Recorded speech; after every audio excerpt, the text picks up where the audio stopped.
हाय, hello, नमस्कार. मी तुमच्या सगळ्यांची लाडकी रेश्माच किचनमध्ये तुमचं स्वागत करते. आज आपण आपल्या चॅनलवर कोलंबीची एकदम वेगळी रेसिपी बघणार आहोत.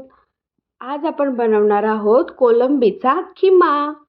चला तर मग बघूया ही रेसिपी मी कशी बनवली आहे. सगळ्यात आधी आपण एका फ्राय पॅनमध्ये तेल गरम करून घेणार आहोत. मग त्याच्यामध्ये लसूण ठेचून टाकणार आहोत. इथे मी एका बाजूला कांदा माझ्या इलेक्ट्रिक चॉपरमधून कट करून घेणार आहे. इलेक्ट्रिक मूडमध्ये पटकन माझा कांदा बारीकी झाला. तो आता मी फ्राय पॅनमध्ये घालून छान परतून घेणार आहे. कांदा परतेपर्यंत आपण इलेक्ट्रिक चॉपरमध्ये आपली कोलंबीही बारीक करून घेणार आहोत. आपण कांदा एकदम छान पिंकिश कलर येईपर्यंत तेलामध्ये परतून घ्यायचा आहे.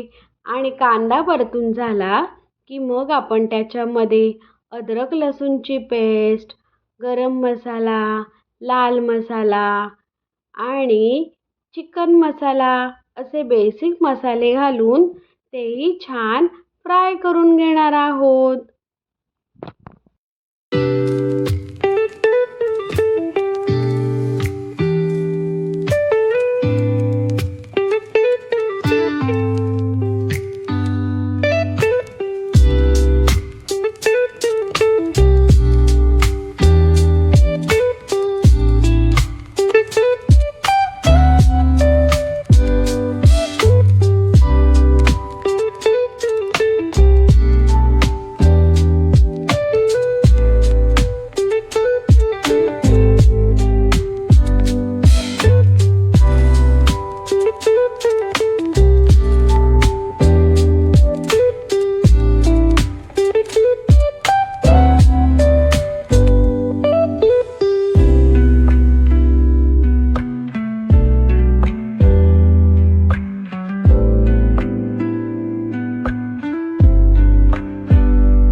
कांदा चांगला परतून झाला की त्याच्यामध्ये जे कोलंबीचा खिमा केला होता आपण तोही चांगला घालून छानपैकी परतून घ्यायचा आहे.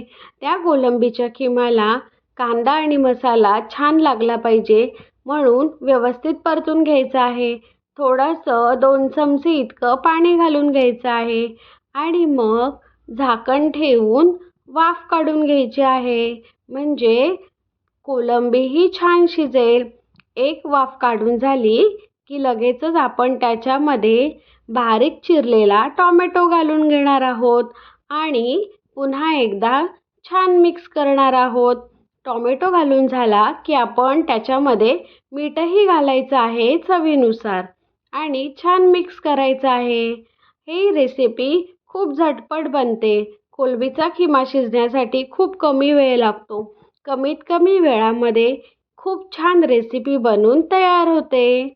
आता आपण मीठ टोमॅटो घालून पुन्हा एकदा थोडंसं शिजवून घेणार आहोत. यावेळी ह्याच्यामध्ये 5-6 मी कोकमसुद्धा घातलेले आहे. कोकमामुळे छान आंबटसर चव या कोलंबीच्या खिम्याला येते.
कोळंबीचा किमा चांगला शिजला की आपण तो चपाती किंवा भाकरीसोबत सर्व करणार आहोत.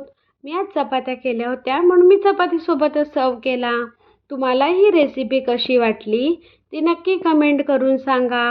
रेश्माज होम किचन या यूट्यूब चॅनलला नक्की सबस्क्राईब करा, लाईक करा, शेअर करा, कमेंट करा आणि माझा व्हिडिओ पाहत राहा.